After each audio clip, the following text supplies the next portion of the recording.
everyone. Welcome to this new episode of our Student Spotlight series, where we are able to showcase some of the work our past students have done.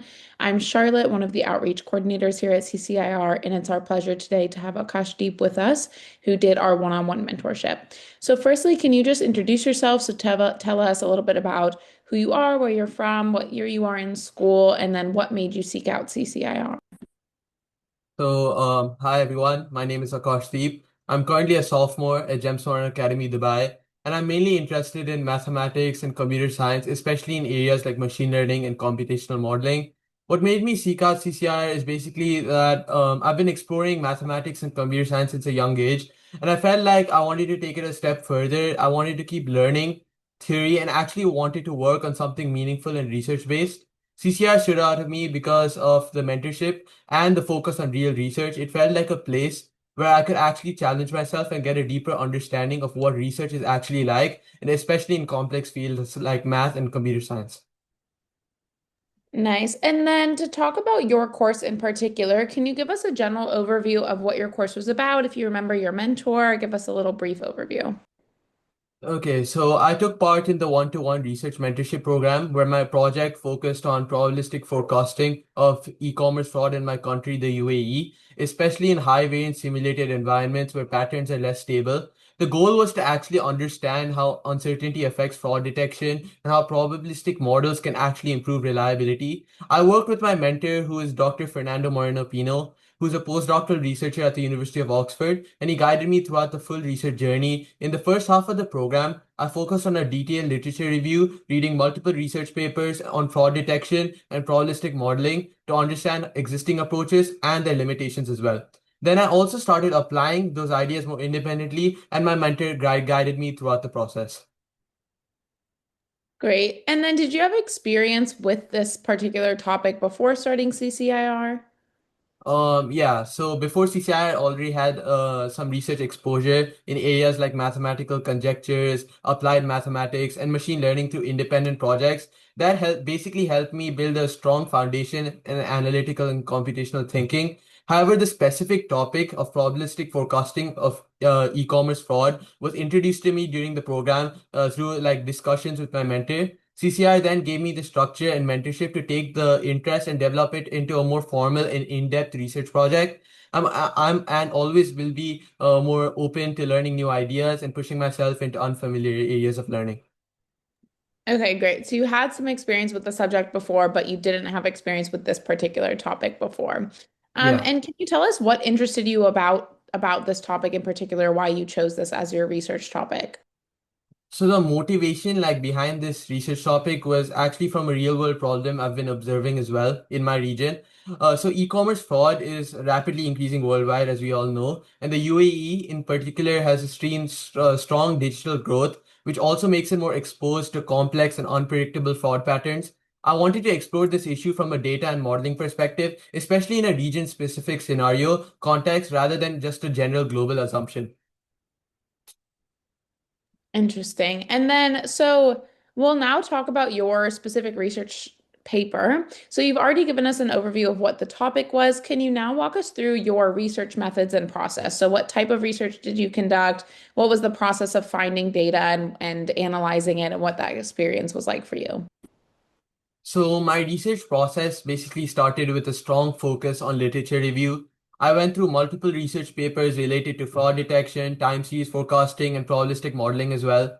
And I made detailed notes on key ideas that were relevant to my specific problem, especially how different models handle uncertainty and high variance data. I also studied how architectures like deep AR actually work and how they can be adapted for irregular real world datasets like fraud counts. And the literature review phase was a really strong and important part of my research as it shaped how I understood the problem and it gave me the foundation to think more critically and independently about the modeling approach, which is the next phase. And then can you walk us through your findings? One of the new things like I did in this research was combine like a probabilistic DPR framework with a negative binomial likelihood to specifically handle over-dispersed fraud count data in a high variance UAE commerce setting. So from the computational experiments, I ran around 16 different configurations or experiments first varying the conditioning window ranges and then varying the forecasting horizons as well. This helped me systematically study how the model behavior changed under different temporal setups. I also found that the model performed significantly better in capturing irregular spikes and burst-like behavior in fraud activity compared to simpler assumptions like Poisson-based approaches. So in addition, through the rolling forecast window analysis, I observed a clear and meaningful relationship between the conditioning window size and the performance. Increasing the historical window improves stability and reduced prediction error up to an optimal range, after which the performance began to plateau and in some cases slightly degrade, especially during high volatile periods where recent trends carry more importance than older data. These experiments basically overall gave me a computational understanding of how sensitive probabilistic forecasting models are to temporal structure and data volatility in real-world future systems. Okay, and then for maybe someone who's not quite as adept with the specifics of modeling and all of that, can you explain a little bit more layman terms what the importance of your findings were, how they relate to the general public? So, basically, the key takeaway, the main key takeaway from my research was that the fraud forecasting in high variance environments is fundamentally just an uncertainty problem. So, and the conditioning range of a DPR model is basically just a machine learning model with negative binomial likelihood under high variance would be proportional to the error in certain ranges. I realized that then focusing on one point predictions, modeling probabilistic behavior requires a more realistic representation of how fraud evolves over time under high variance environments. So for future work for the scientific community and the public as well, so one major direction that would be applying this framework is to real governmental or institutional UAE fraud datasets. Since I ran my model on a simulated UAE fraud dataset, it would be nice to have it actually implemented in the institution, which would help validate the model in operational conditions as well. Another important extension would be the integration of covariates such as transaction volume, seasonal effects like Ramadan or major sales events, and user activity as well. So these variables are important because fraud is not only just purely time dependent, it also strongly influenced by external system behavior, and covariates allow the model to capture more than casual or correlated drivers more effectively. From a research perspective, there's also scope to explore more hybrid architectures that combine probabilistic deep learning with other statistical or neural approaches, especially for capturing both short-term spikes and long-term structural changes as well. This can also be eventually be extended into real-time fraud monitoring systems in the UAE and beyond, where predictions also update continuously and enable proactive information transfer. Nice. So it seems like your paper and your findings have a lot of real world application, which is really great. My last question for you regarding your specific topic or paper is, have you had any experience yet with the CCR publication team? Are you hoping to publish your paper and what has your experience been like in that process? So, so basically, my overall experience with the CCIR academics team and the publication team was intellectually engaging, I can say, and honestly quite transformative for me as a high school student. It was my first time working on a structured high-level research project, and it really pushed me to think with more depth and curiosity. My mentor played a key role throughout the journey. He helped me clarify doubts, answered questions I'd been thinking about a long time, and they guided me whenever I stuck on important parts of the research. At the same time, the CCIR academics and publication team helped me structure my paper properly and provided detailed feedback during the review process before my submission to an IEEE conference in the UAE. Overall, I feel this research is only the starting point for me as I continue to explore my journey with a focus on leveraging technology for the betterment of humanity. Great. And good luck with that conference. That would be really fantastic. So now to to ask you a few questions about just your general experience with CCIR. So firstly, can you tell us what your experience was like in the program doing a high-level research project like this as a high school student? So, as a high school student, I feel like it's my first time getting exposed to such a college level and beyond research project, especially since in school we work on just projects related to our curriculum. And CCI was quite different from the school projects in school because the focus is usually on completing assignments in school and applying known methods. Whereas here in the program, it was about exploring an open-ended problem with real research depth.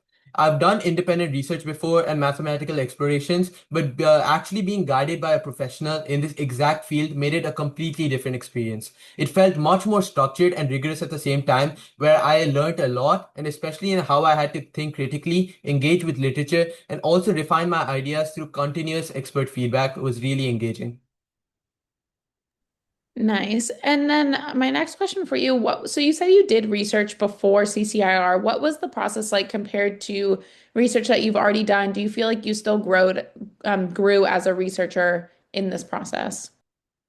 Yeah, so when I did research before, I focused more on specific topics such as like general modeling, computational modeling, or doing some small regression analysis, or doing some, or just toying with a few machine learning models. But when it comes to this, when it comes to a structured research program like CCIR, we focused on developing a actual algorithm which can be applied to the real world, which can be presented to institutions and which can be applied to the real world in actual real world monitoring systems. So that was something which I learned along the way. I learned that just doing research is just the starting point, and actually applying it to the real world is that's something which I learned through CCI, and that's something which I'll keep with me in the future as well.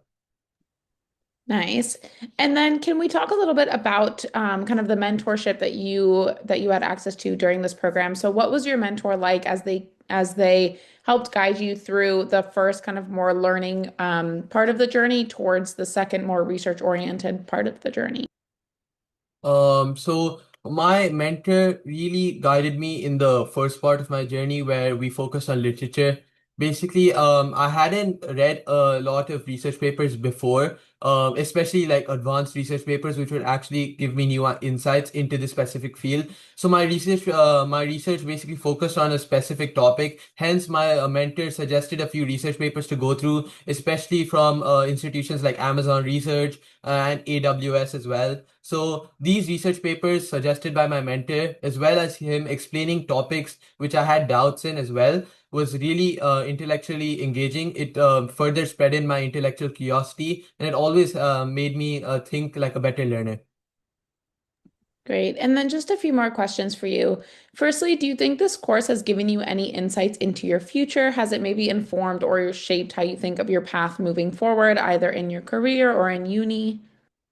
So this course has definitely given me a lot of insight into my future, and it has shaped how I think about my academic path moving forward. It has reinforced my interest in pursuing mathematics and computer science at a university, especially in areas that connect with theory with real-world applications.